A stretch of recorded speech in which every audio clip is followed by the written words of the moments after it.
Semua orang perang informasi. Iya. Semua orang adu bahwa dia paling ngerti tentang COVID, tentang kepanikannya, tentang contingency plan. Ini malah hamil istrinya. Ini gara-gara di lockdown tapi bapaknya nggak ikut di lockdown nih. Jadi kayak gini nih. Adiknya bapaknya nggak di lockdown. Bukan ngebayangin gua kan? Kreasi model apa yang lu lakukan sehingga di tengah wabah ini lu tetap bisa menghasilkan sebuah mahakarya kehidupan? Aduh, mahakarya kehidupan. Hasil kolaborasi yang mengagumkan.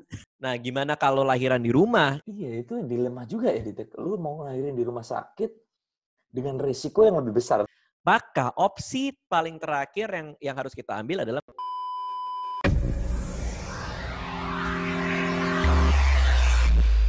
Sebelum lanjut nonton video ini, jangan lupa tekan tombol subscribe, nyalain loncengnya, like, dan share ke teman-teman kalian. Halo teman-teman sebangsa dan setanah air, kembali lagi di Arilasio. Malam ini tamunya spesial. Ini gue anggap guru spiritual YouTube gue. My guru. Di luar sosoknya yang aneh, salah satu kebangkitan Arilasio TV itu gara-gara dia ini. Raditya Dika. Oke, udah record. Udah, kenapa emangnya? Kasus minggu lalu sama Luna Maya 1,5 jam nggak ke record. Itu ngobrol sama Luna Maya 1,5 jam nggak ke record. Ya. Itu, aduh gimana ya, kok bisa gitu ya? Jadi sehari itu nggak kepencet recordnya atau gimana sih? Langsung fokus on pembicaraan, gue lupa nge-record. 1,5 jam, oke, thank you ya. Udah nyanyi kangen bareng.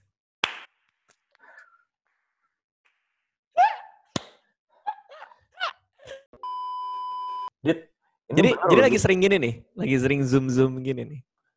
Nggak tiap hari, tapi kadang-kadang kayak ini tadi barusan, gue baru zoom sama beberapa orang, terus langsung nyambung lu, mumpung lagi onset gitu kan, daripada besok bikin janjian lagi gitu. Iya, benar. Wih deh, cheers. For your new baby. Oh, ini gara-gara di lockdown, tapi bapaknya nggak ikut di lockdown nih. Jadi kayak gini nih. Adiknya bapaknya nggak di lockdown.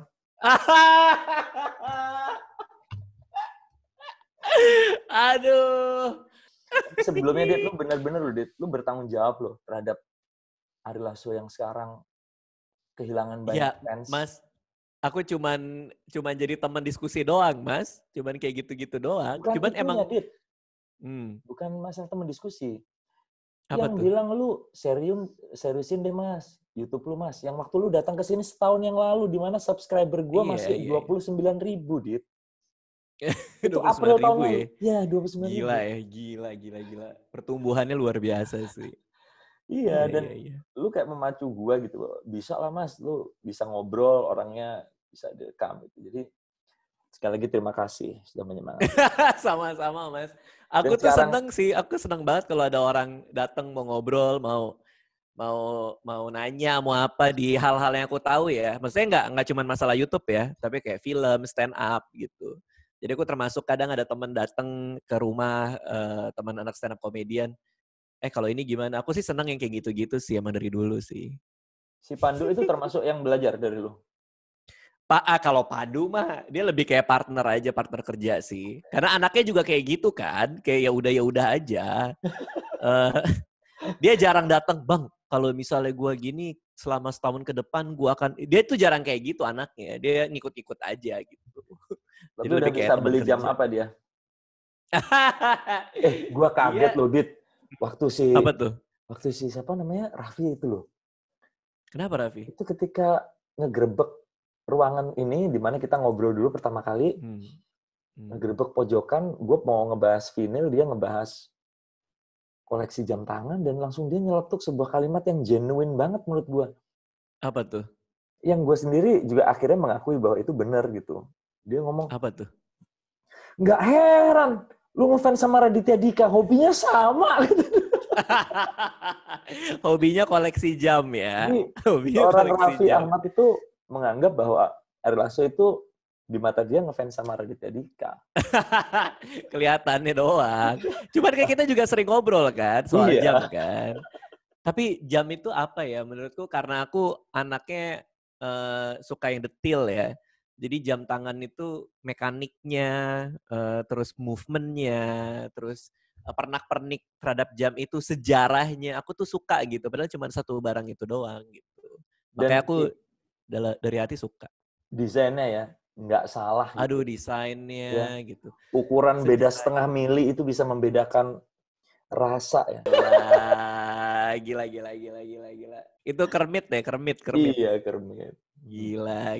Itu yang kayak gitu-gitu loh. Maksudnya cuma masalah warna doang. Iya. Masalah warna hijau sama hitam ya. Ketika hijaunya ada itu tuh bisa ngubah cita rasanya gitu. Betul. Aneh banget emang jam Aneh itu. banget, bener. Aneh banget.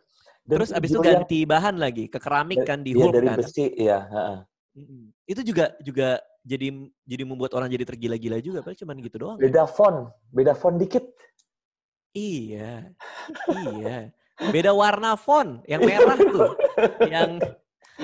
Yang Rolex yang fontnya merah itu tuh. Gila, benar-benar tuh. Luar biasa sih. Gila. Emang banyak hal di dunia ini yang bisa memperbudak kita ya, Dit ya. Tapi mau gimana kan, kita kan kerja udah capek ya Mas ya, mikir seharian. Apalagi aku juga mikirin buat stand up, buat YouTube gitu kan. Kita perlu pelarian kan. Maksudnya kita sebagai orang yang kreatif, bekerja gitu ya. Orang kreatif. Iya. Kita butuh lari dari itu semua gitu. Makanya kalau pas aku main ke rumah Mas Ari ngeliat ada ruangan, dengerin vinyl, aku bisa ngebayangin tuh tiap hari duduk nongkrong di situ. Apalagi ya, kemarin nih beneran deh, aku lagi nonton dokumenter Miles Davis kan. Bagus banget. Apa judulnya? Bagus banget, Kind of Blue. Kind of Blue, keren banget ya. Nama dokumenternya ya. Aduh, karena aku suka banget jazz kan. Terus pas aku lagi dengerin dokumenter itu kan beberapa lagunya dimainin. Aku tuh ngebayangin ruangannya Mas Ari gitu. Wah, gila. Bukan ngebayangin gua kan? Tiba-tiba lagi nonton dokumenter. Ari Lasso lagi apa ya? Jam apa yang dia pakai ya saat ini? Masa Ari gitu? pakai di ruangannya pakai celana pendek atau celana panjang ya? Cuman ya, aku ngedengerin itu juga ngerasa bahwa punya ruangan kayak Mas Ari punya itu ya. Aku bener loh, abis nonton dokumenter itu ngobrol sama istriku. Kayak punya ruangannya Mas Ari itu asik juga kali ya, pakai vinyl. Dia bahkan bilang kalau kita beli piringan hitam itu gimana ya di ruangan itu. Jadi kayaknya perlu deh, apalagi untuk masa-masa kayak gini ya. Ada wabah lah, ada apalah, kita nggak tahu kerjaan bisa balik lagi kapan gitu. Untuk bahasa lu lawas ruangan. Banget, kenapa? Bahasa lu lawas banget yang barusan. Apa itu? Yang mana? Wabah.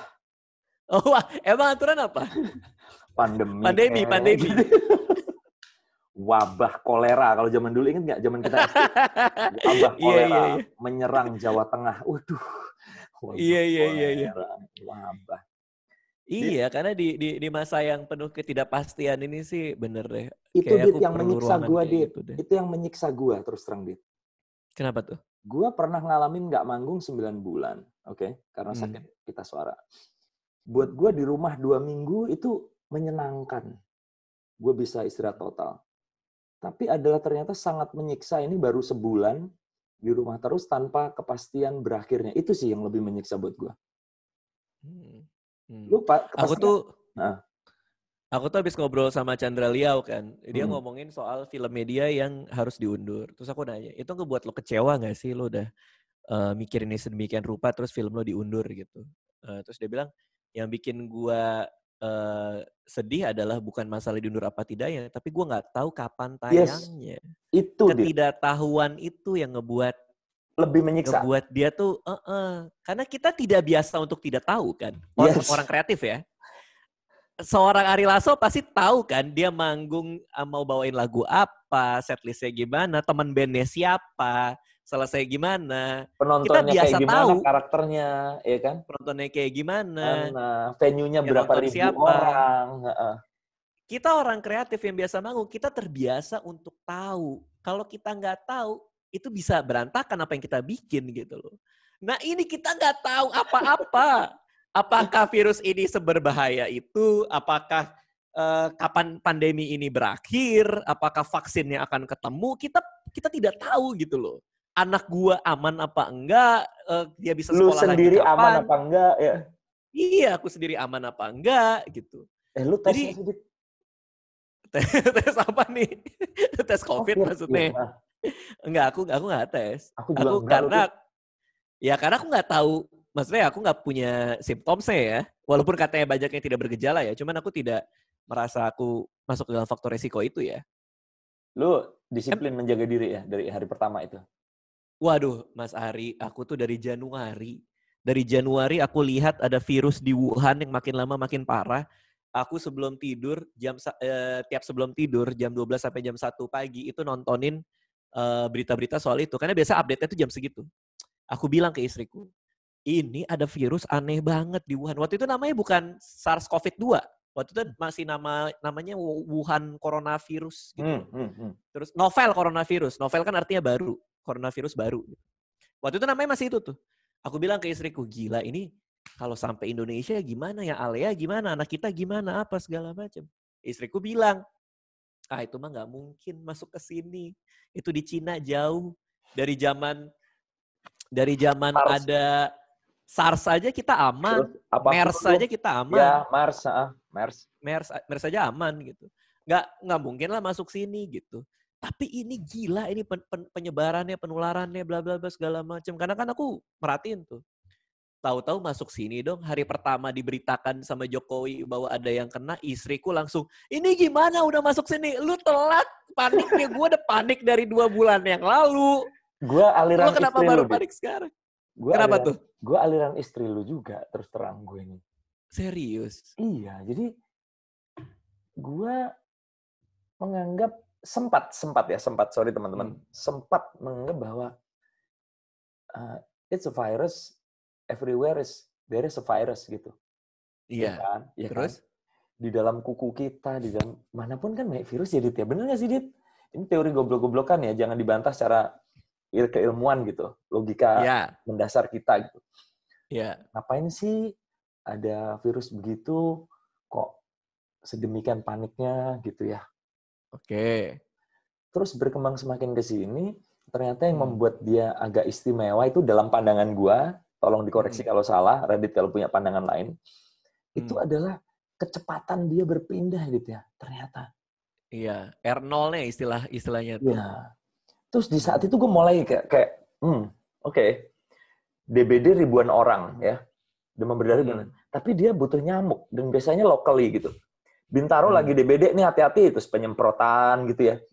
Ini it's like lu kumpul sama siapapun dimanapun terus lu bisa ketularan gitu. Aduh, ini kayak serius nih. Dan begitu diumumkan sudah masuk, gitu, gue langsung super parno gitu, rumah gue berprotokol super tinggi gitu. Super ketat banget kan, pasti kan. Karena ada di kita gitu loh. Maksudnya ada di sekeliling kita. Kalau itu pun juga baru ketahuan karena yang pasien nomor 1-nya itu dia memeriksakan diri kan. Kalau yang dia tidak memeriksakan diri mungkin baru ketahuannya mungkin baru bulan-bulan baru 2-3 minggu yang lalu kali. Betul.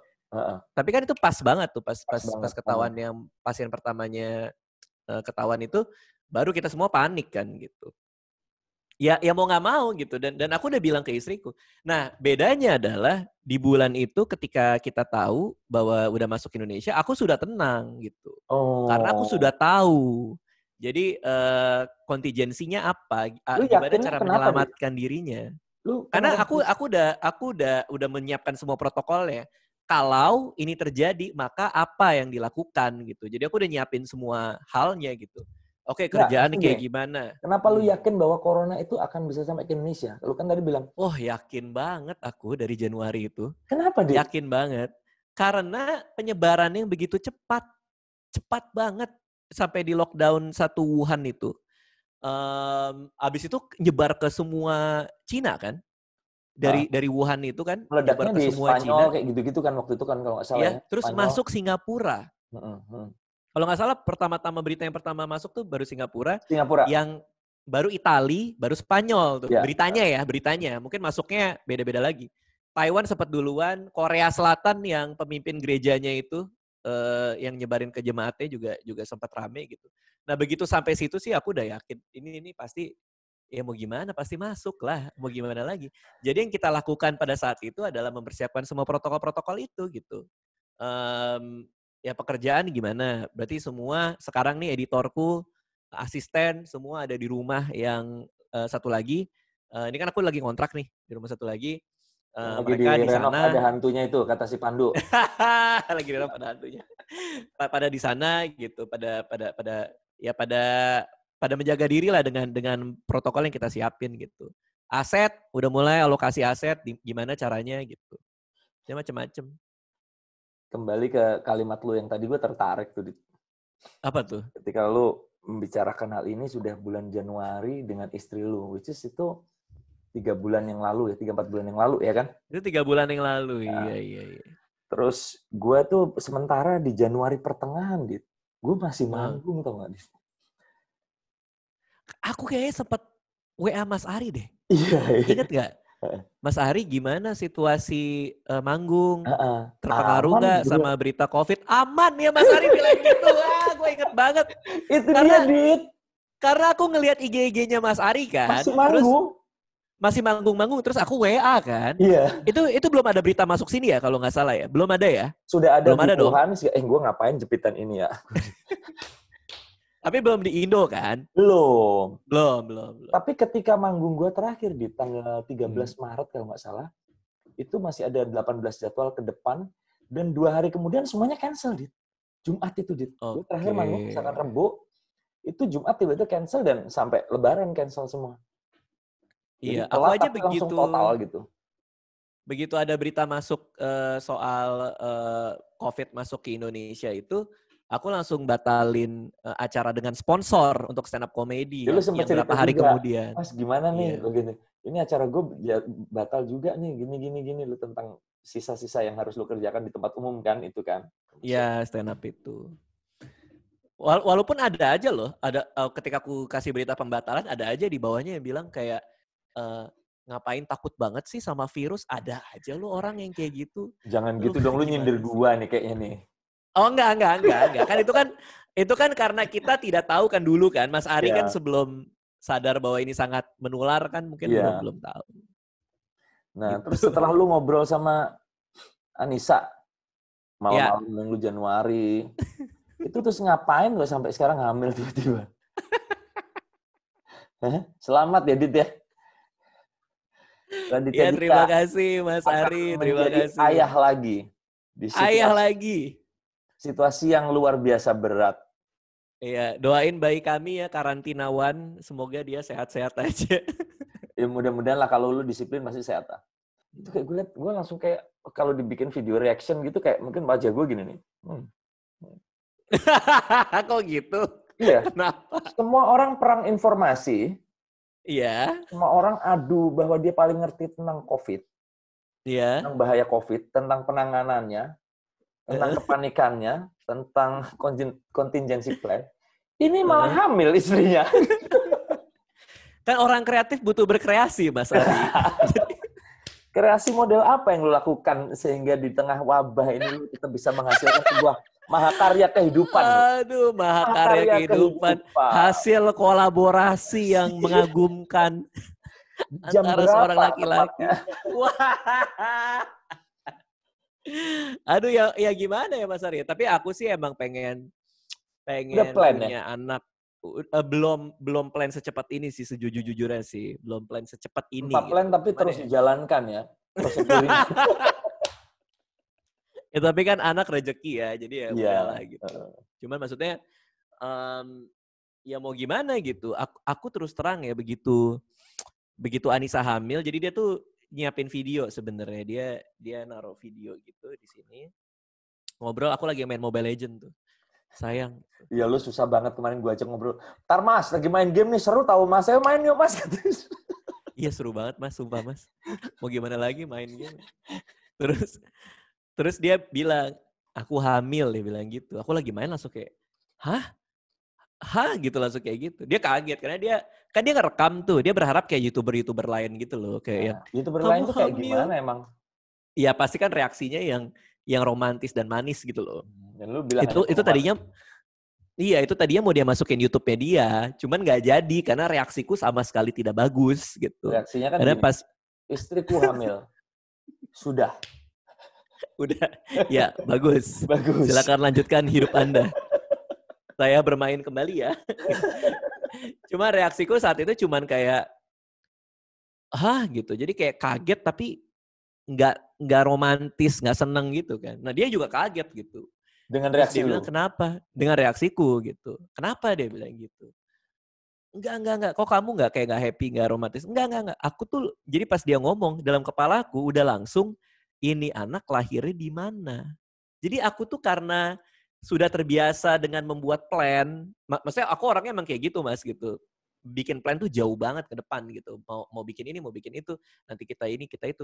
Nah begitu dia ngomong langsung dalam kepalaku langsung ini sedang wabah, di tengah pandemi, lahirnya di mana gitu. Jadi opsi-opsi mau lahir di rumah, apa di klinik, apa di rumah sakit ibu anak, itu udah aku jembreng di kepala gitu.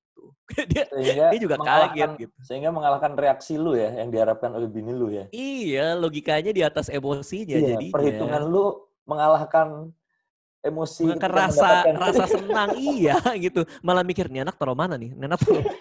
Padahal masih 4 bulan gitu. Berarti, wow, langsung aku siapin tuh telepon pendamping persalinan, kan dia punya dula kan. Dula itu pendamping persalinan. Aku langsung telepon dulanya, besoknya aku kasih janji ngobrol, mempersiapkan mental psikologis istriku supaya dia siap kalau ada opsi harus lahir di rumah, gitu-gitulah pokoknya. Gitu sih. Itu kalau orang hamil ya, itu kan hal yang berat ya buat seorang wanita ya. Itu gimana? Hal yang berat pasti. Iya loh. Di dalam kondisi ini plan lu gimana ngadepin selain persiapan persalinan terus ngadepin istri lu sendiri gimana sih dia kalau lagi hamil biasanya? Nah, kalau aku ya, cara paling mudah mengalahkan ketakutan adalah dengan ilmu pengetahuan kalau buat aku. Jadi malam-malam itu setelah dia ngabarin, aku langsung baca semua jurnal, semua artikel, semua video-video medical soal apa efek COVID terhadap ibu hamil. Lalu aku cari di luar sana di tengah pandemi itu proses lahiran tuh kayak gimana. Jadi semakin banyak informasi aku tahu, semakin aku tidak takut menghadapi itu, semakin aku bisa menenangkan si istri nih. Karena Anissa itu memang tipe yang gampang panik gitu loh. Tadi waktu COVID nggak panik? Karena belum nyampe sini. Begitu COVID itu di Wuhan, dia tidak pernah ke Cina, dia tidak tahu Wuhan itu tempat seperti apa. Dia tidak menyadari bahwa itu akan nyampai ke sini. Jadi buat dia kayak, ya udahlah gitu. Begitu nyampe sini, ini apa ini? Kita harus ngapain? Aku mau ke supermarket. Kamu ngapain ke supermarket? Mau nyetok beras. Barang, udah nggak usah. Nyetok beras gitu, udah nggak usah, udah tenang aja, tenang gitu. Ya, tapi itu istriku ya. Dia sampai mau beli apalah kalung-kalungan penangkal virus, apalah gitu ya. Iya. Ya aku bilang gitu, ya kita juga nggak tahu itu bisa apa enggak. Udahlah di rumah aja, berpikir dingin, kita cari solusi-solusinya, kita bikin protokol sendiri supaya kita nggak kena gitu. Dan alhamdulillah kita sampai selama ini di rumah masih aman-aman aja gitu. Tapi anyway ya, jadi akhirnya karena Anissa itu sekali lagi aku tahu menghadapi istriku kan, dia love language-nya itu adalah dengan kata-kata motivasi yang optimis gitu. Jadi karena aku tahu bahasa cintanya dia. Contohnya gimana kalimat kayak ini? Contohnya ini dulu nih pas dia mau lahiran kan. Kayak, aku udah nggak kuat. Kamu kuat sayang, kamu bisa, aku percaya kamu. Kamu pasti bisa, aku yakin. Oh iya aku bisa gitu. Nah tiap perempuan tuh beda love language-nya. Ada yang dengan sentuhan ya kan. Ada yang panik tapi dielus tangannya bagian sini nih, bagian sini dia tenang. Coba bagian mana? Nggak gitu juga dong. Nggak gitu juga. Cuman jangan anggap saya seperti Arman Maulana ya yang bisa WA cipok. Iya lu gue geli kadang-kadang sama Arman gue kasih cumi-cumi aja gambar balasan. Nggak jelas anyway. Arman. Udah gitu bantahannya dia kelas loh dia bantahannya. Apa dia bilang? Lagi puasa, jangan nyipok gitu gue. Dia balasnya sama cowok ini nggak apa-apa lagi nggak batal. Gitu dia bilang masalah. Karena nggak nafsu ya. Jadi nggak apa-apa ya. Karena tidak ada nafsu ya. Oke. Anissa aman sampai detik ini psikologis. Aman. Ya karena aku tahu love language dia gitu. Dan untuk bilang ke Anissa bahwa kita ada opsi buat lahiran di rumah gitu. Itu aja kan buat dia udah ada penolakan kan. Aku pasti nggak bisa, aku pasti nggak mau gitu. Kayak dia aja ke rumah sakit bersalin, dia tiap kali ngelihat lantai 2, kan kita lahiran di lantai 2 tuh, dia lahiran di lantai 2. Dia masih gemeteran gitu. Jadi orangnya tuh susah lupa dan gampang trauma gitu loh. Nah, gimana kalau lahiran di rumah, which is dia mungkin jadi nggak betah di rumah lagi kan? Karena dia jadi akan ingat selalu pengalaman melahirkannya dia di ruangan itu gitu, di rumah ini gitu. Ya. Itu itu dilema juga ya, Dit. Lu mau ngelahirin di rumah sakit dengan risiko yang lebih besar terus terang dari segi COVID misalkan. Lahir di rumah dari segi penanganan medis langsungnya ya kan. Iya. Kan unik ya melahirkan di kasur gitu unik. Ya tanpa peralatan gitu kan. Iya dong, Dit. Aneh dong, Dit. Iya. Cuman kan itu kan opsi ya. Itu kan opsi. Ya. Kita kan bicara soal, balik lagi ke diriku ya. Aku ini orang yang suka memikirkan kemungkinan-kemungkinan terburuk kan. Sama. Kalau kan kita nggak tahu nih dengan pasti iya apa tidak. Tapi kalau pandemi ini begitu buruknya, sehingga rumah sakit yang ada tuh tidak bisa kita masuki untuk melahirkan ketika November nanti, maka opsi paling terakhir yang harus kita ambil adalah melahirkan di rumah. Itu adalah opsi terakhir tuh.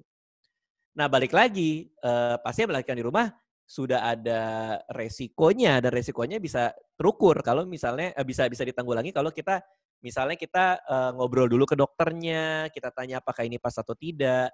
Lalu ketika lahiran pun kita juga udah siap plan lainnya kalau ternyata bayinya nggak keluar atau segala macam dan harus ada tindakan medis kayak operasi sesar, kita tahu rumah sakit mana yang akan kita tuju yang kayak gitu-gitu.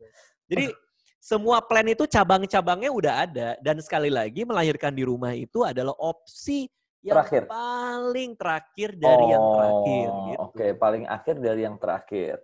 Lengkap dengan skenario, kalaupun terjadi sesuatu tindakan medis yang diperlukan, lu juga udah siapkan plan-nya, plan Z mungkin itu ya, itu plan Z bahwa rumah sakit dibayarin. Pasti. Gila. Jadi walaupun melahirkan di rumah adalah plan yang terakhir, walaupun yang paling terakhir, tapi aku juga akan mengenalkan dia sama bidannya yang mungkin akan menangani dia ketika lahiran di rumah terjadi, supaya udah kenal dulu. Walaupun nanti mungkin enggak ya. Enggak terjadi. Tapi udah aku kenalin dulu. Mudah-mudahan enggak lah. Dan mudah-mudahan November udah aman nih, Dit ya. Mudah-mudahan nih, Dit ya.